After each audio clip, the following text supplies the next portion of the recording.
ఒక్కసారి కొమ్మూరి గోల్డ్ కి కాల్ చేయండి. తాకట్లో ఉన్న మీ బంగారాన్ని విడిపించి మార్కెట్ ప్రైస్ కి వాళ్ళు కొనుక్కుని మిగతా డబ్బులు మీకు ఇచ్చేస్తారు. నేను చూశాను, ప్రతిపక్షంలో ఉన్న పార్టీ నాపైన తీరని ఆరోపణ చేసింది.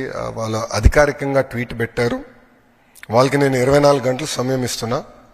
2000 రూపాయలు నా బ్యాంక్ అకౌంట్కి వచ్చింది, నా జోబులోకి వచ్చిందని వాళ్ళు అంటున్నారు కనుక నిరూపించండి, లేదంటే ఆ స్టేట్మెంట్ విత్డ్రా చేయండి. ఈ రెండు చేయకపోతే చాలా తీవ్రమైన పరిణామాలు ఉంటాయి.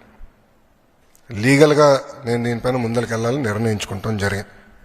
ఎందుకంటే ప్రజలు కూడా ఒకటి గుర్తుపెట్టుకోవాలి, వైకాపా పార్టీ అనేది ఒక అబద్ధాన్ని 100 సార్లు చెప్పి నిజం చేసేదానికి ప్రయత్నించే పార్టీ. 2019 ఎన్నికల్లో కరెక్ట్గా వాళ్ళ సొంత బాబాయిని వాళ్ళే చంపేసి ఏకంగా నింద మా నాయకుడు చంద్రబాబు నాయుడు గారి పైన ఆనాడు వేశారు. మేము ఆనాడు సమర్థవంతంగా తిప్పికొట్టలేకపోయాం కనుకనే ప్రజలు నమ్మారు. కానీ ఇప్పుడు చూడండి, చెల్లెలు చెప్తున్నారు ఏం జరిగిందో. సో అలా అబద్ధాలు చెప్పి ప్రజలు నమ్మించడానికి ప్రయత్నిస్తున్నారు. ఈ 2000 రూపాయలు నేను ఆ ట్వీట్ని నేను చదివాను. ఆ 2000 రూపాయలు నా జోబుకి వచ్చిందన్నారు.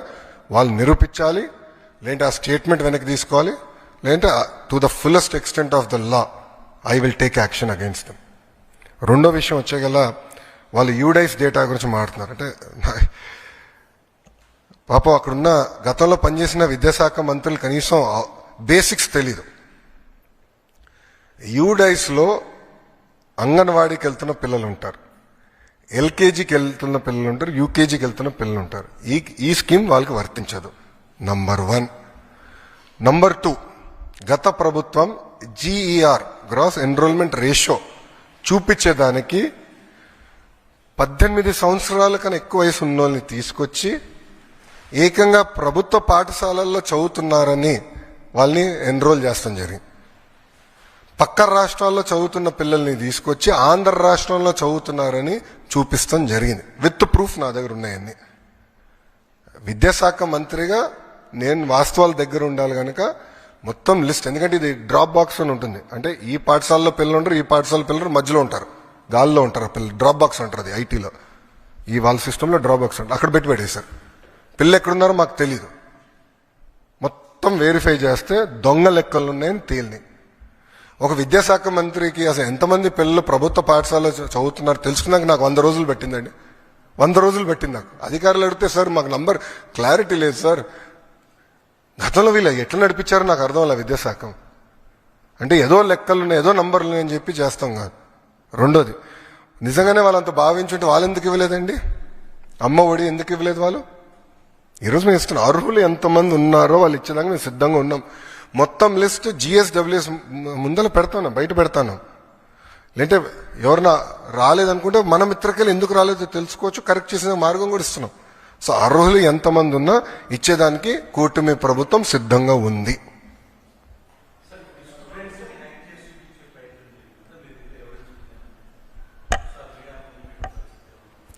I can give you all the data, నాకు నో ప్రాబ్లం. మొత్తం డేటా నేను మీకు ఇవ్వగలుగుతాను. ఎందుకంటే గతంలో విద్యాశాఖ మంత్రిగా పనిచేసిన వాళ్ళకి డిక్షనరీలో ఏముందో కూడా తెలియదు. ఎందుకంటే కౌన్సిల్లో ఒక వ్యక్తి లేసి ఒక పదం వాడితే నేను అబ్జెక్ట్ చేశా, తీవ్రంగా అబ్జెక్ట్ చేసి వాళ్ళ డిక్షనరీలో దేవుడు అంటే ఏముంది, కూటమి ప్రభుత్వం డిక్షనరీలో దేవుడు అంటే ఏముందో చదివి చెప్తే గతంలో విద్యాశాఖ మంత్రిగా పనిచేసిన వ్యక్తి కనీసం అది కూడా తెలియదు. అంటే డెప్త్కి వెళ్ళలేదండి. ఈరోజు మేము అందరం అహర్నిశలు కష్టపడి డెప్త్కి వెళ్తున్నాం. ఎందుకంటే పిల్లలది ఫార్మేటివ్ ఏజ్, సరైన దారిలో పెట్టాల్సిన బాధ్యత మా పైన ఉంది. అందుకే మీరు చూస్తే చాగంటి కోటేశ్వరరావు గారిని అడ్వైజర్గా పెట్టుకున్నాం. ఆయన ఏ కంటెంట్ అయితే తయారు చేశారో విలువల పైన అది మేము పిల్లలకి ప్రింట్ చేసి ఇస్తున్నాం. ఇట్లా చాలా సీరియస్గా మేము తీసుకుంటున్నాం. ఒక ఛాలెంజ్గా తీసుకుని పనిచేస్తున్నాం. అది కూటమి ప్రభుత్వానికి ఉన్న చిత్తశుద్ధి.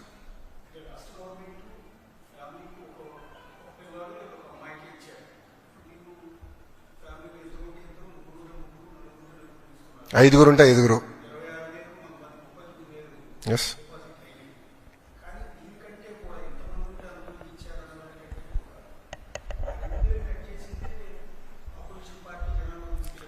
మళ్ళీ వాళ్ళు ఎందుకు ఇవ్వలేదండి? వాళ్ళు ఏదైతే పెట్టారో వాళ్ళు పెట్టిన కండిషన్సే మేము పెట్టాం. మేము కొత్త కండిషన్స్ ఏం తీసుకురాలేదు.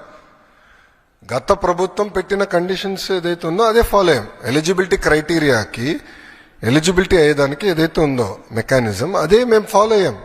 సో వాళ్ళు మమ్మల్ని ప్రశ్నించే హక్కు వాళ్ళకి ఎక్కడుందంట? వాళ్ళు చేయండి మమ్మల్ని ఎట్లా ప్రశ్నిస్తారు? ఇప్పుడు కాంటే వీడియో ఇస్తాను నేను. వాళ్ళ పార్టీకి చెందిన నాయకులు ఎంతమంది పిల్లలు ఉంటే అంతమంది పిల్లలకి ఇస్తానని చెప్పి వాళ్ళు ఇవ్వకుండా మమ్మల్ని ప్రశ్నించి హక్కు వాళ్ళకి ఎక్కడి నుంచి వచ్చిందండి? మాకు ఆ చిత్తశుద్ధి ఉంది, మేము ఇస్తున్నాం.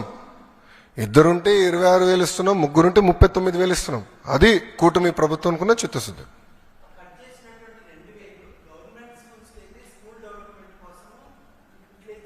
ఎస్, మ్యాక్సిమం లేరు స్వామి. I'm sorry.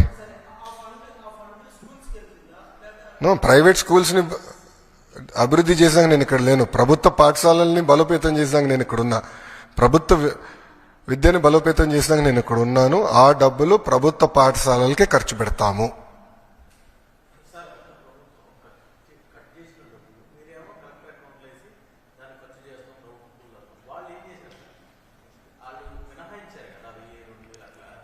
వాళ్ళు అనేక అంటే టాయిలెట్ మెయింటెనెన్స్ అని అట్లా ఇస్తాం జరిగింది.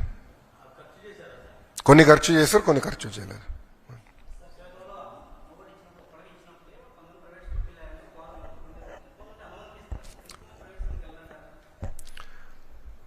సార్, నేను ఫ్రీ మార్కెట్స్ని బలంగా నమ్మే వ్యక్తిని.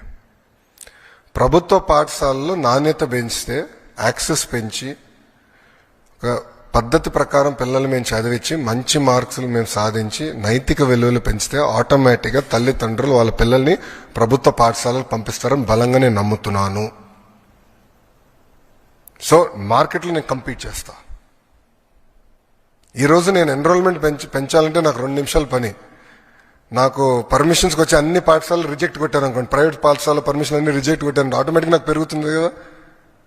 కానీ దొడ్డిదారిని చేసినట్టు అవుతుంది కదండి. మేము క్వాలిటీ పెంచకుండా ప్రైవేట్ పాఠశాలలు నేను పర్మిషన్ ఇవ్వకపోతే నష్టపోయేది ఎవరు? పిల్లలు నష్టపోతారండి. సో నేను నాణ్యత పెంచాలి. నాణ్యత ఎంత పెంచాలి? ప్రైమరీ స్కూల్లో 1 class 1 teacher. Second, mega DSC 16,347 teacher పోస్టులు భర్తీ చేసడానికి ఆల్రెడీ డిఎస్సి మొదలైపోయింది. 24 కేసులు వేశారండి. 24 కేసులు వేశారు డిఎస్సి ఆపేదానికి. బట్ ముందరికి పక్కడబందిగా నోటిఫికేషన్ ఇచ్చాం కనుక we're able to go ahead. So teacher recruitment జరుగుతుంది. ప్యారల్గా మీరు చూస్తే కరికులం చాలా ఇంప్రూవ్ చేశాము. ఉపాధ్యాయులకి ఎలాంటి ఇబ్బంది లేకుండా సంస్కరణలు తీసుకొచ్చాం. సో వాళ్ళందరినీ భాగస్వామ్యం చేశాం. ఇంకో పక్కన తల్లిదండ్రుల్ని, విద్యార్థిని, ఉపాధ్యాయుల్ని ఎంగేజ్ చేస్తూ పేరెంట్ టీచర్ మీటింగ్ కూడా పోయిన సంవత్సరం డిసెంబర్లో పెట్టాం. ఈ సంవత్సరం కూడా జూలై 5వ తారీఖు నాడు మెగా పేరెంట్ టీచర్ మీటింగ్ ఉంటుంది రాష్ట్ర వ్యాప్తంగా. అదేవిధంగా డిసెంబర్లో మళ్ళీ ఉంటుంది. సో గౌరవ ముఖ్యమంత్రి గారు, ఉప ముఖ్యమంత్రి గారు కూడా ఈ కార్యక్రమాల్లో పాల్గొంటారు. ఫీల్డ్కి వెళ్తారు, తల్లిదండ్రులతో మాట్లాడతారు, ఎంగేజ్ చేస్తాం. సో కమ్యూనిటీని కూడా మేము ఎంగేజ్ చేస్తాం జరుగుతుంది.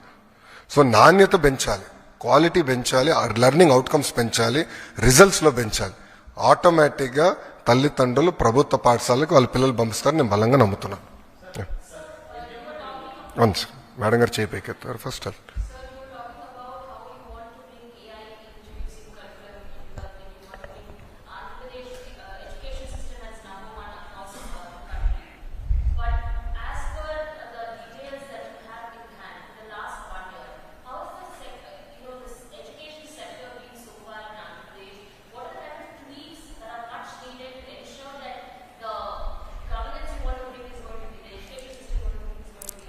No, see, if you look at it in the last 1 year, we didn't change the fundamental structures because this government came only in the month of June. So by then the academic year started. I didn't want to mess around with the system. I took an objective evaluation on the reforms, and whatever worked, whatever reforms that were taken in the past which are working, we continued. Whatever reforms I believed were not in the interest of the students or children, we have withdrawn, number 1. So if you look at it, I didn't get the benefit of the full year. However, we've had certain action plans to improve our performance in terms of marks. So if you look at our inter or 10th, government schools have done definitely far better than they did in the past. That is first one. However, in the last 1 year, these structural reforms which we believe are very important to strengthen government schools is what we started. So if you look at our one class, one teacher policy, which I believe is very, very important, strengthening our high schools, recruitment of our teachers, all this work has started. Parallelly, what we have done is we have built an app called LEAP app, Learning Excellence of Andhra Pradesh, where the teacher, the parent, the student will be integrated. We are going to use prescriptive homework for every child. We are going to give prescriptive homework from government. And any subjects that the child is weak in, based on our assessment, we want to push summary videos through that app so that the child can look at the video, learn, understand the basics a tad bit better. So, and all this is going to be the property of government of Andhra Pradesh. So we are really working in a very systematic manner to build such kind of infrastructure and all that. As far as introduction to certain subjects, there's been a lot of debate internally on life skills. How do you balance a budget? How do you, what does it take to do agriculture? What is AI? How do you use AI better? So we've received some input that we can start doing this as sort of a life skills course for our children. So that's something that we are also now implementing starting this year. So I believe that we are starting on a very strong foundation, and this will yield in much better learning outcomes in the coming years. So I'll give you an example of it. If you look at our literacy rate, Andhra Pradesh is last in India. And one of the primary reasons is that adult education in the last 5 years, the government only educated 4.5 lakh adults. Whilst this government in the I wouldn't say first 6 months because we didn't get time. By the time I got a hang, it took me 6 months. In the second 6 months, close to 7.5 lakh adults were educated. Now my target to my team is 25 lakh adults have to be educated every year. So we call it Project A. And we said we want to take it very seriously. So adult education is something very close to our heart, and we want to create a generation of literates. So we are taking a 4-year action plan where we want to be among the top 5 in the country. Top 5 in the country, from being the last. And it's a mission mode, we are driving all this. So there are clear indicators that we are using to drive agenda. Is it a jarring reminder that the standard of Andhra Pradesh education is not up to the marks as compared to other states? Do you believe that? I believe that the earlier government didn't do what it's supposed to do. I think it's very easy to blame a system, blame officials, blame teachers. I don't think that's the case. I believe the case is lack of motivation, direction from the leader. See, end of the day, the captain of the ship has to give guidance, direction. The earlier guidance, direction of the government was only to push a button. And please explain this to me. How does a chief minister review education department in 1.5 hours? It is impossible. It is simply impossible. So they never went into depth. They never went into basics. They never understood it well. They said, all they thought was, we'll push a button, results will come. Spending went up, but learning outcomes went down. And that's an example. So we have a strong captain. Our chief minister is quite clear. He motivates us day in, day out. He drives us like there's no tomorrow. And there are clear KPIs now identified for us to deliver as far as my ministries are concerned. And we are focused on delivering that.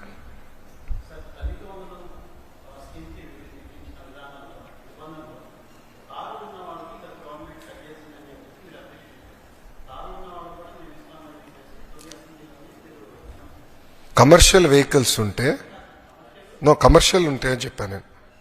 Taxi commercial vehicles ఉంటే అర్హులు అని చెప్పాను. దానికే కట్టుబడి ఉన్నాను. వాళ్ళు చేసిందే, నేను అదే చెప్పా. ట్యాక్సీ ఉంటే then they're eligible. Private vehicle they are not eligible. Yes, అంటే గతంలో వాళ్ళు పెట్టిన సిస్టమే వీఆర్ ఫాలోడ్. కొత్తగా ఏం తీసుకురాలేదు.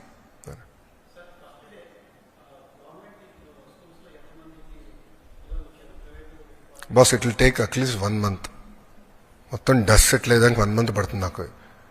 ఫస్ట్ డేలో ఎంతమంది వచ్చారనేది ఎన్రోల్మెంట్ అవుతూ ఉంటుంది. మీరు ఎక్కడికి వెళ్ళినా మొదటి 1 month ప్రైవేట్ నుంచి కొంత పిల్లలు మాకు వస్తారు, మా దగ్గర నుంచి కొంతమంది వెళ్తారు, ఇలాంటి ఈ స్కూల్ నుంచి ఆ స్కూల్ మూమెంట్ ఉంటుంది. సో నేను ఇప్పుడు ఒక నంబర్ కమిట్ అయ్యి మళ్ళీ తర్వాత వేరే నెంబర్ బయటకు వస్తే అది కరెక్ట్ కాదు. So you have to give me time till July 5th అమ్మా, so that things will settle down for me.